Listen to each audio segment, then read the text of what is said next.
Right, I got into doing this wing mirror and realised it might be useful to some other people out there, so I thought I'd record it quickly and just give you a rundown on what's going on. So to get the mirror off, you put a screwdriver through the slot down here, and it's got this sort of locking mechanism on it. A bit like actually it's the same as a E30 BMW and other things like that. Try not to break the glass. And then once the mirror's off, you want to get the adjuster off, and there's 4 screws in there. I've got an electric one over here, and that's pretty much the same. In fact, the electric ones are easier because getting this this sort of joystick thing apart, wherever I put it, probably thrown it away in anger. But getting that joystick apart is now impossible because I had already two of the 3 strands broken. I just cut the 3rd one and pulled it out. There's bits of it. I don't know where it is now. Never mind. Probably going to get away without using it. So then you use 4 screws to remove the adjuster floaty platform thing, and then you're left with a metal plate in there. The metal plate is heat staked in 4 positions. They look like rivets, but they're actually heat stakes, like ultrasonic welding. And then you just get a big drill and just drill the head off of the heat stakes, and then this metal plate pops out. Once the metal plate pops out, you will see this yoke arrangement. Now this has got a broken spring. The broken and rusty spring down there, and the top spring actually is still okay. Probably being the top spring, it hasn't filled with water and gone rusty, but the bottom spring has. So then got to work out, well, basically replace the spring and put it all back together again. And because this was heat staked previously, I think just putting self-tapping screws in there will do the job. But I shall come back shortly when I've actually worked out how to put it all back together again and fix it. Right, well, the old girl got her first wash this afternoon, and then I ran out and picked the lads up from school. So we're just now doing a bit of cleaning. Austin's we took the film off the front, and he's just cleaning the glue residue off, and he pointed out a few bits of overspray. So it's funny actually, because the car hasn't been washed ever since we painted it. We painted it, we went to the track, and it's like 2-3 weeks later now, and it still hasn't been washed. And it's good to see actually, because the paintwork's better than I thought it was. But we've got a bit of overspray here, so I thought I'd just fire the camera up and show you what we do with overspray on glass. So basically this is a brand new razor blade, and I got a tip from an Aussie guy, Howard Astill, who builds like Falcons and stuff like that. Like, I don't know, what would you call them? Well, the show cars, and then sort of race replicas and stuff like that as well, like Aussie muscle cars. But anyway, he says put the tape around the end of the razor blade, and that stops you digging in the corner, because obviously it's a bit risky using razor blades in paint. But anyway, do that. And that's more for rubbing down or cutting down runs, but it also works with glass as well, because you always don't want that edge going in there and putting a great big scratch in. So yeah, basically just fresh razor blade, and just take that overspray off like that. I'm not going to do all this because I'm just about going to do a short as well. You can see overspray gone, and now over to the mobile to do a short. So I'm seeing a lot of slop between those 2 bits, and I'm going to investigate by pulling this one apart from our spare Sierra to see. I think it might be in there's a joint, there's this joint here, There's an awful lot of play in that joint. It's like a lot of play. So I'm going to pull that apart and see if there's the same amount of play in there. Because what's basically happening is that yoke is coming, for want of a better word, coming forward and hitting those two bosses, and it's not giving me the tension that I need. So I want to investigate this one, and this will give you the opportunity to see how to drill out the heat stakes. Well, that's one gone. 2. Can you count with me? How many was that? 3. This is 3. What's this one? 4. 4, thank you. How many is that? 1. 1. What are we like after 4? 17. Exactly. So, there we go, that pops off of there.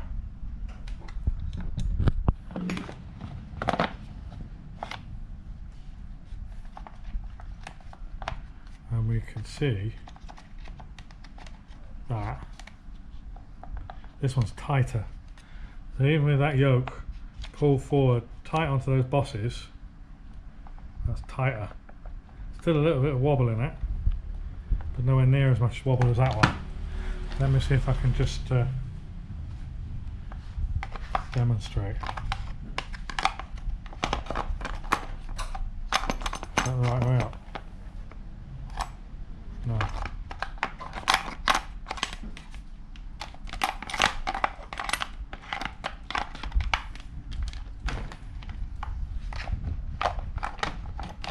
Right, that goes into there like that. And with that pull forward and touching those two bosses, it's very wobbly. So if you're going down the road, and that'd be doing you anything, wouldn't it?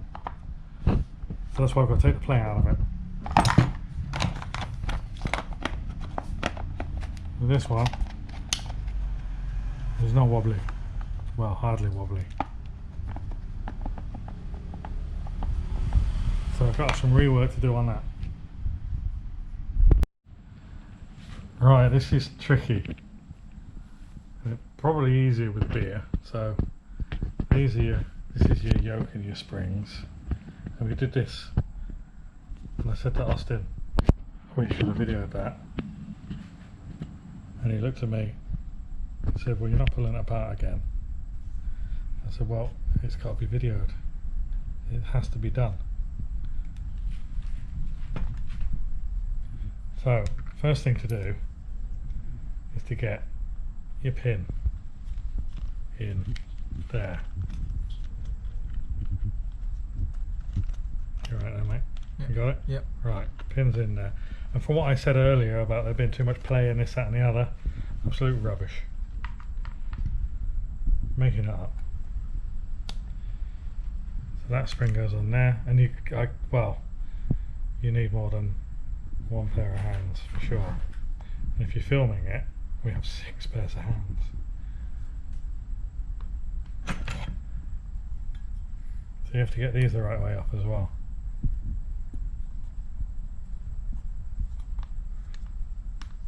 I looked on YouTube for videos how to do this, and there ain't any. I don't think it's a recognised repair, but it should be. Right, you got that? Is that in there? Yep.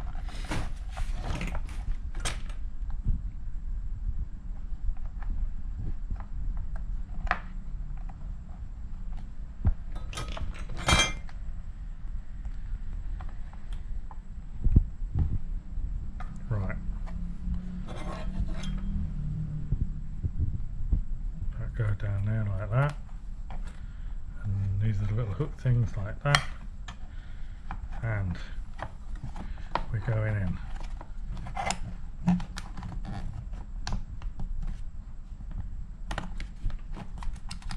Just get that there. That there is where the screw goes, where the thing was. think the cameraman's half asleep. You're half asleep? Yeah. You've been sniffing my beer? Huh?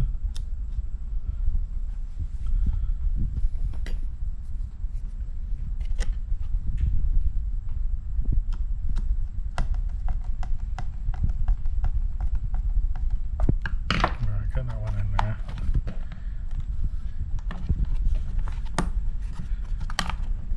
It's all under spring pressure.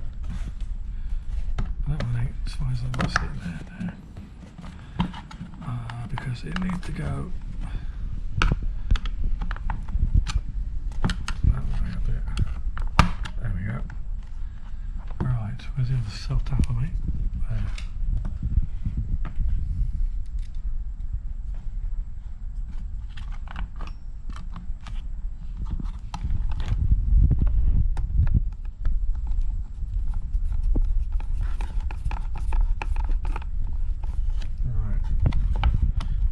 Not tighten them up yet because there's a little bit of a misalignment. So there's no wobble in that. Oh, there is wobble in that.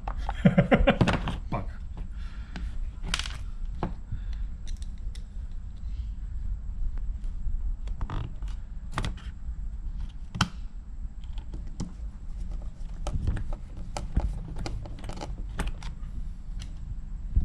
Right, I need to just push that a little bit out of the way.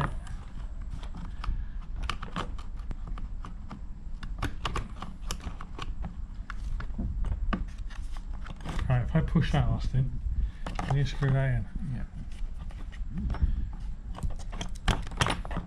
This is it. You just get this angle here. There, right. Got it? Is it going in? Yep. Tighten it up. Got it? Yep. And Russell, you can make like whirring noises like electric screwdrivers. Yeah? Sound effects.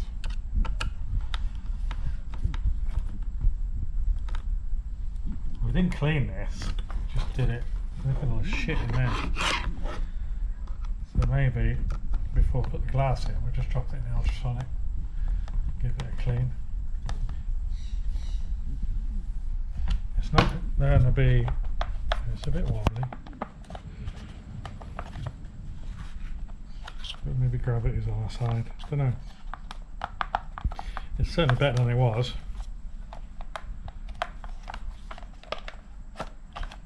And it does fold and do what it's supposed to. Yeah, tiny little bit droopy.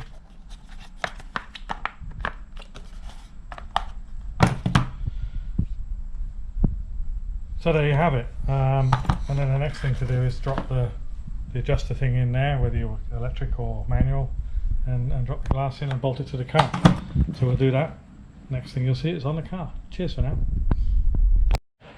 Well, because it's YouTube, it's a perfect job, and you know, it's great, and I'm really happy with it, and I'm a genius. Thank you, like and subscribe. But in reality, it's actually a bit floppy. It's not floppy as it was, because it was like, you know, 45 degrees to the car. But yeah, maybe some things you can't bring back to how they should be. But it'll get us around for a while, and we do have the silver, it's in there, it's over there, silver car. We do have the mirrors off, the electric mirrors off the silver car that we can work on later. But the reason why they're not on here now is because they're silver and not white.